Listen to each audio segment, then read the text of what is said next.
هي زوجتي عنوانها عنواني وحبيبتي بستانها بستاني.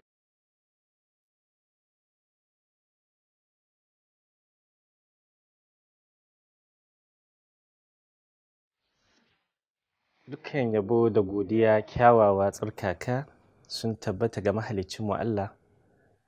Ina salati da sallama ga ainihin annabinmu Muhammad sallallahu alaihi wasallam.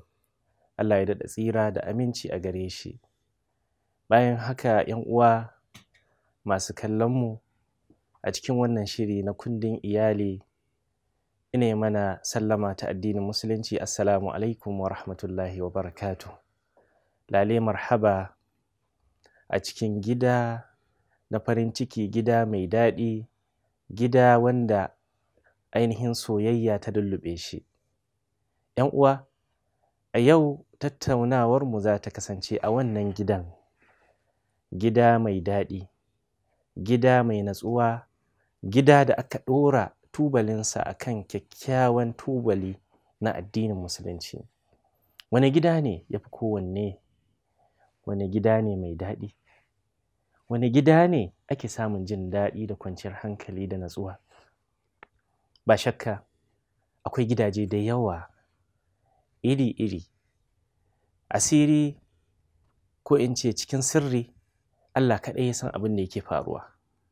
Amma a cikin waɗannan gidajen akwai wasu gidaje waɗanda sun zamanto zakaran gwajin dafi, wato waɗanda babu irinsu. Gidaje irin wanda kowa yake buri, gidaje irin wanda kowane mai gida yana son a ce wannan shine gidansa, kowace mata a ce wannan shine gidanta, ta samu jin daɗi da kwanciyar hankali. A gina gida cikin soyayya da ƙauna da jin ƙan juna. Wannan gida shi za mu tattauna a yau, mu san tubalin da ake gina irin wannan gida.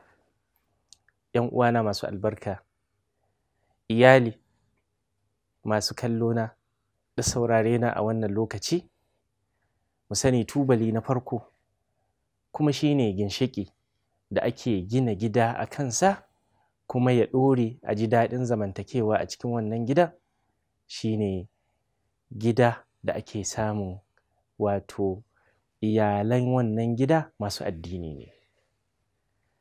Masu addini ne, masu son Allah da manzansa ne. Ai tun a wurin farkon wurin nema ma, annabinmu masoyinmu annabi Muhammad sallallahu alaihi wasallam ya shiryar da mazaje wace irin mace kamata su aura. Ya yi bayanin mata da ake aurensu, ana aurensu ne saboda abubuwa guda huɗu. Tunkahul mar'atu li arba'in. Ana auren mace saboda abubuwa guda huɗu. Mazaje sukan duba waɗannan al'amura: kyanta, dukiyarta, tsatsanta, asalinta, sai kuma addininta. Manzon gaskiya, cikamakin annabawa, mai son wannan al'umma, mai shiryarwa, wanda ya gina gida ya kuma yi kwatanta gida mai kyau, sai ya ce fadfar bi zatid din. Karibata ya kai ɗan miji, karibata ya kai wannan da yake son yin aure da ma'abociya addini, wadda take mai addini. Kenan tun a wurin nema ka duba ka ga mai addini. Ita ma macen sai aka gaya wa waliyanta, aka gaya mata ita ma. Rasulullahi sallallahu alaihi wasallam ya faɗa a cikin hadisi ingantacce cewa idza atakum man tardawna dinahu wa khuluquhu fazawwijuhu. Yayin da wani namiji ya zo muku wanda kuka yarda da halayensa da addininsa, to ku auren masa. To duk gidan da aka gina shi akan addini, ba shakka an gina gida akan turba mai kyau, akan tubali mai kyau. Kuma ginshikin da yake rike da wannan gida lallai ginshiki ne mai kyau mai armashi wanda zai riƙe wannan gida. Don haka ya ku ma'aurata, ku tsaya ku duba ku gani a cikin gidanku ana kiyaye dokokin Allah, ana yin abin da Allah ya yi umarni, manzansa sallallahu alaihi wasallam ya yi umarni yake so, an hannu daga dukkan wani abin mummuna wanda addininmu baya son shi, mahaliccinka Allah subhanahu wata'ala ya hana. Lallai duk gidan da aka gina shi akan wannan, to wannan gida ya ribata. A duba a gani, ana yin sallah a wannan gida, mai gidan ya tsayar da sallah, yana zuwa masallaci ya yi sallah, ya tarbiyyantar da 'ya'yansa akan sallah. Ina take ita ma wannan matar ta wannan gidan, ta kiyaye addini, tana sallah, ta tsayar da sallah kamar yadda manzon Allah sallallahu alaihi wasallam ya yi umarni, sallu kama ra'aitumuni usalli. Da haka abu na farko kenan, tubali na farko kuma ginshiki, fila wanda yake rike gida daga rushewa, daga lalacewa, to shine addini. Mu kiyaye addini ya ku ma'aurata, ya ku iyali, tun daga iyaye, ma'aurata da kuma 'ya'yansu. Allah subhanahu wa ta'ala ya muku albarka, ya zamanto masu taimakawa junansu akan son Allah da son manzon Allah da son bayin Allah muminai, masu tsayuwa akan bin umarnin Allah da manzansa sallallahu alaihi wasallam, masu tsayar da sallah, masu kiyayewa, babu ainihin haramun a cikin wannan gida. Allah ya mana albarka. Sai abu na biyu, wanda yake shine tubali na biyu ko kuma ginshiki na biyu, wanda shi ma yana riƙe gida. Iyali su zamanto akan zamantakewa mai kyau, a samu fahimta, a samu jin daɗi. Wannan gida ya zamanto abin kwatance, abin misali, abin son mutane, abin son Allah da manzansa sallallahu alaihi wasallam. Shine gida wanda yake akwai ilimi a cikinsa. Akwai ilimi a cikin wannan gida. Ba a yin abu bisa jahilci. Duk abin da ka gani ana yin shi a cikin wannan gida, ana ƙoƙari a gina shi bisa ilimi. Wannan ilimi na shari'a, na sanin hukuncin Allah subhanahu wa ta'ala, sanin hukuncin shari'a, abinda manzonmu sallallahu alaihi wasallam ya zo mana da shi, akan dukkan wani abu da za mu yi ƙoƙari mu san menene hukuncin Allah a kai. To duk gidan da ake duba wannan al'amari, to wannan gida ya rabauta, ya kuma tsira, kuma ya samu farin ciki da jin daɗi. Da haka, ‘yan uwana, mu gina gidajenmu bisa ilimi, ilimi na shari'a da kuma ilimi na ainihin sanin duniya kansa. Duk abin da za mu yi, mu kyautata shi, mu san iliminsa. Ke mace, hatta da girkinki, ki iya sani, ki iya ƙwarewa a kai. Kai namiji, hatta da tsarin gidanka da yadda ya kamata a gudanar da shi, akwai ƙwarewa a cikinsa, akwai ilimi a cikinsa. Muna tambaya, mu yi tambaya akan abin da ya shafi addininmu, akan abin da ya shafi zamantakewarmu, akan abin da ya shafi mu'amalarmu, akan abin da ya shafi ma hatta da gyaran gida, yadda za mu tsara gidanmu. Mu tambaya, akwai wanda suke ƙwararru ne akan wannan fanni. Fas'alu ahla zikri in kuntum la ta'lamun. Ku yi tambaya, ku nemi ilimi akan dukkan wani tasarrufi, wani abu da za a aiwatar.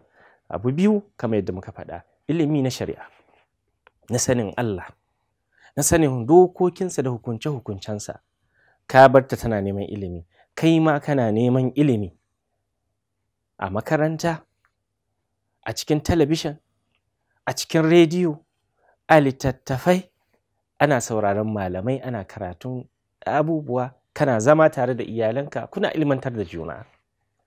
To wannan gida ba shakka ya tsira daga duhu, ya kubuta daga ɓata, domin ilimi haske ne, ilimi shiriya ne, ilimi natsuwa ne da jin daɗi, kuma tafarki ne da zai kaiwa zuwa ga aljanna.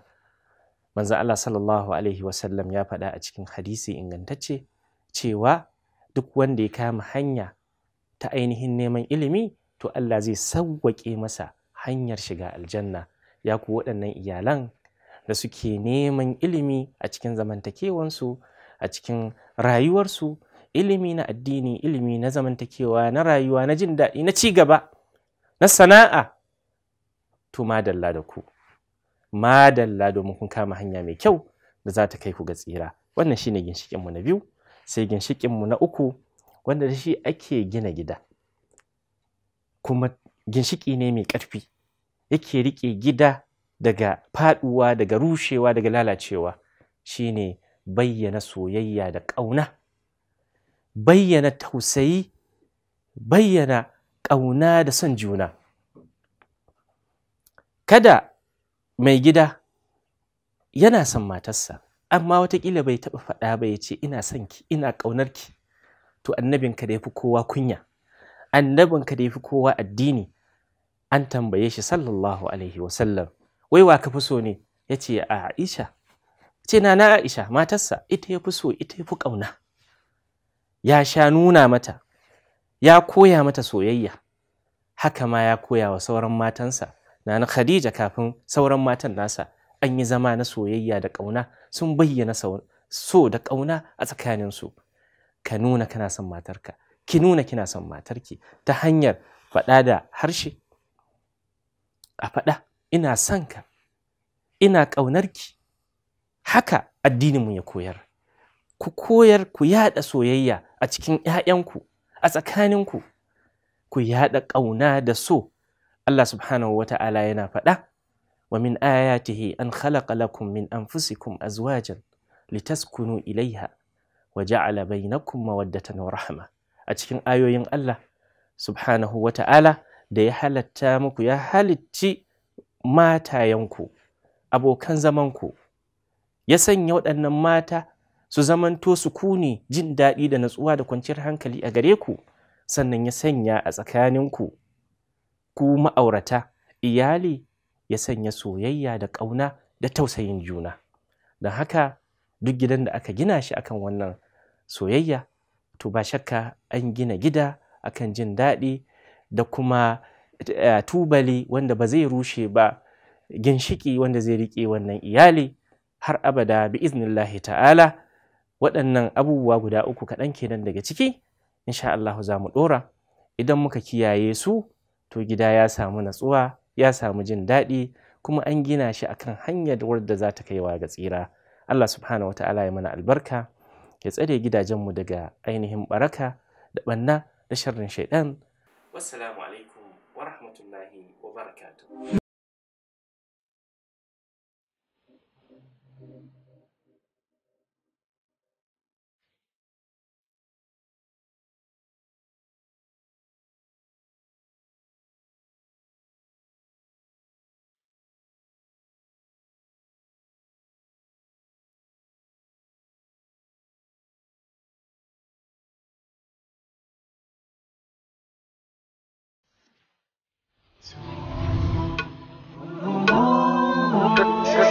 So